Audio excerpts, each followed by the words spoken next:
প্রচণ্ড গরম, আর এই গরমে কিন্তু আম মাখা দারুণ লাগে। তো আমি আমাদের গাছের কিছু কাঁচা আম পেড়ে নিলাম, আর আমগুলো কিন্তু অনেক ছোট, এখনও আটি যে ভিতরে আটিটা শক্ত হয়নি।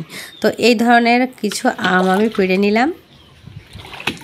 আমগুলো পেড়ে নেওয়ার পরে এবার আমগুলো খুব ভালোভাবে ধুয়ে নিলাম। ঠিক এই সাইজের সব আমগুলো হয়েছে। তো আমি খুব বেশি পারিনি, কারণ আমগুলো এমনিতে কম ধরেছে, আর এগুলো পাকলে আরও বেশি দারুণ লাগে। তো আমগুলো আমি খুব ভালোভাবে ধুয়ে এবার খোসা ছাড়িয়ে নিচ্ছি।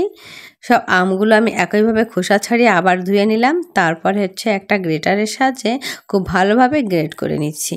তো এটা আপনারা বটি সাহায্যে করতে পারেন, অর্থাৎ যেভাবে হোক ভালোভাবে কুচিয়ে নিলেই হবে।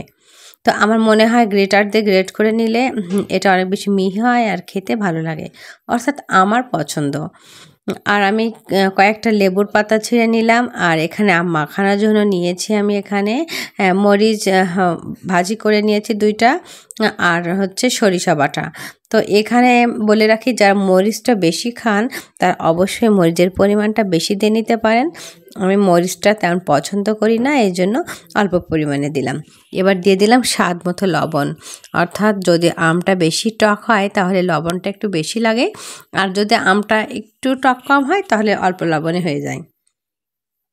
তো আমার যে পরিমাণে লবণটা লেগেছে সে পরিমাণে দিলাম। দেওয়ার পরে খুব ভালোভাবে মেখে নিব। হাতের সাহায্যে খুব ভালোভাবে আমটা মাখানোর ফলে আমটা কিন্তু খুব ভালোভাবে সফট হয়ে যায়। আর এই যে গ্রেটারের সাহায্যে যদি আম মাখানো হয়, তাহলে মিহি করা হয়, তাহলে কিন্তু একটু চটকাতেই আম থেকে রস বের হয়, এটা খুব ভালো লাগে। তো আমি এর মাঝে কিন্তু একটু চিনি দিয়ে নিয়েছি, সেটা আমার দেখাতে আর খেয়াল নাই। তো আমি কিন্তু চিনি দিয়ে দিলাম একটু, কারণ আমের পরিমাণটা অনেক বেশি টক ছিল। যদি একটু চিনি দিয়ে আর কি আমটা মাখানো হয় তাহলে কিন্তু অনেক বেশি ভালো লাগে। টক মিষ্টি আর কি ঝাল, এরকম একটা মাখা। তো টক মিষ্টি ঝাল এটা কিন্তু খুবই ভালো লাগে। আর এই যে আমার আম মাখানো শেষ। তো এই আম মাখাটা এত মজা হয়েছে যে আমরা সবাই খুব তৃপ্তি করে খেয়েছি। প্রচণ্ড রোদের মাঝে গরমে এমন আম মাখা, টক ঝাল মিষ্টি আম মাখা কিন্তু খুবই দারুণ লাগে।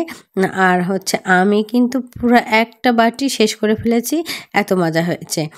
তো আপনারা যারা এই গরমে আম খেয়েছেন তারা তো জানেন এর স্বাদটা কেমন, আর যারা খাননি এখনও তারা অবশ্যই কাঁচা আমের এই মাখাটা ট্রাই করতে পারেন, অবশ্যই ভালো লাগবে।